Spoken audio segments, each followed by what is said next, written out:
everyone, and welcome to today's General Hospital recap. As always, don't forget to subscribe so you don't miss any of our videos or recaps. ECAT says hi. Say hi, ECAT. Hi, ECAT. Okay. So let's get right to today, because I know we're all just in such a tizzy. Alright. So at the Haunted Star, Laura crashes the party. And how do you feel about that? You feel good? You feel bad? I use a new shampoo that gives my hair a lot of volume, and now it just looks really weird. So there you go. And Laura says that she's here for Luke. Duh. And Tracy's really harsh on Laura, asking why she's here and saying that she's too late to stake a claim on him. And then Carly and Sunny have like a little love fest in the corner, like, oh, you told me it was too late, and oh, I'm so glad I didn't. Blah, blah, blah, blah. Whatever. So Luke and Laura go into the private business office of the boat, and he asks her what's going on.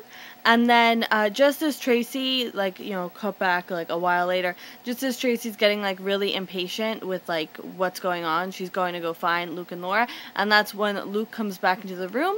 And then Luke thanks everyone for coming to the party and tells Tracy that he can't go through with the engagement. What? And this is why you don't rush engagement parties, because you never know when your ex will show up and, like, drop a bomb. But we don't even know it's a bomb. We don't know what it was. But anyway, at the airport, Sloane stops Anna, and Sloane says that he sent flowers to her room, and that's when Olivia told him that she said she was leaving the country, but, like, creeper much?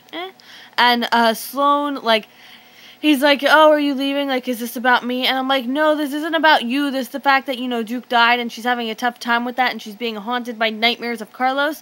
And she says she's leaving because, you know, in part what happened between them, but also, you know, that Duke died and she's being haunted by Carlos and she can't get closure as long as she's in Port Charles. You know, all those other things too. So, Sloane doesn't want her to go and keeps talking about the bond they have, like, with this whole Carlos thing. And to me, like, it came off for a second, like, he was, like, trying to blackmail her into a relationship. Like, it was just like, what are you doing, dude? Are you trying to show concern? Are you just really bad at showing concern? Like, what's going on? So, Sloane begs her not to go, and she says she doesn't want to rely on him. She's not used to relying on people, and she doesn't want to share the burden with him, and she just needs to go, like, get lost for a while. And she says, if he ever wants anything to happen between them, like, she needs to do this first. And she promises him that she'll come home. At the floating rib, Nina and Silas have a talk, and Nina tells Silas about the whole coercion plan and how she married Rick Lansing, and Silas is like, alright.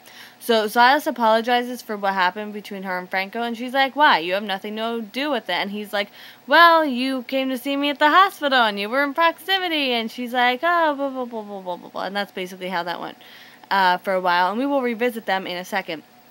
At the Quartermains, Denise visits Michael and Avery. Well, really Avery, but Michael just, you know, kind of lives at that house.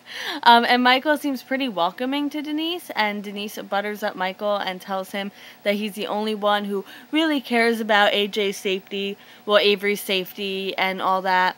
And Michael lets Denise hold the baby, and I think that's proof that Michael's not a monster. Like, he's not trying to keep Avery away from her family, just the family that he feels endangers her, or, you know, betrayed him. But, you know, I still love my Michael. I'll never stop. I'm sorry.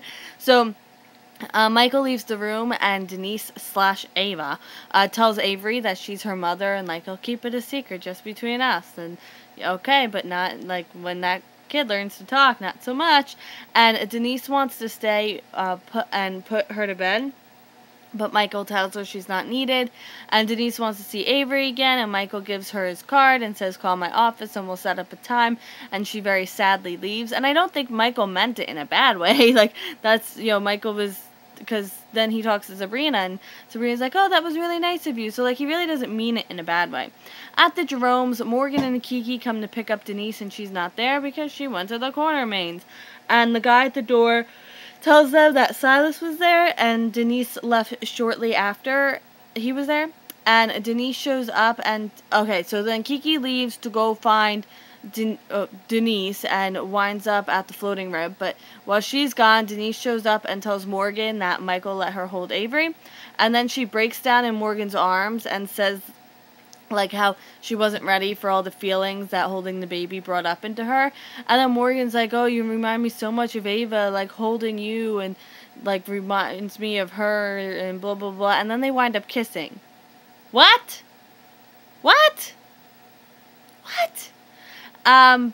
Anyway, Kiki finds Silas in the floating rib and talks to him about Denise, and he's like, oh yeah, it's uncanny, the resemblance between the two of them, and stuff like that. And Nina is just like, keeps ordering alcohol because she doesn't want to hear this whole story and doesn't really like Kiki that much.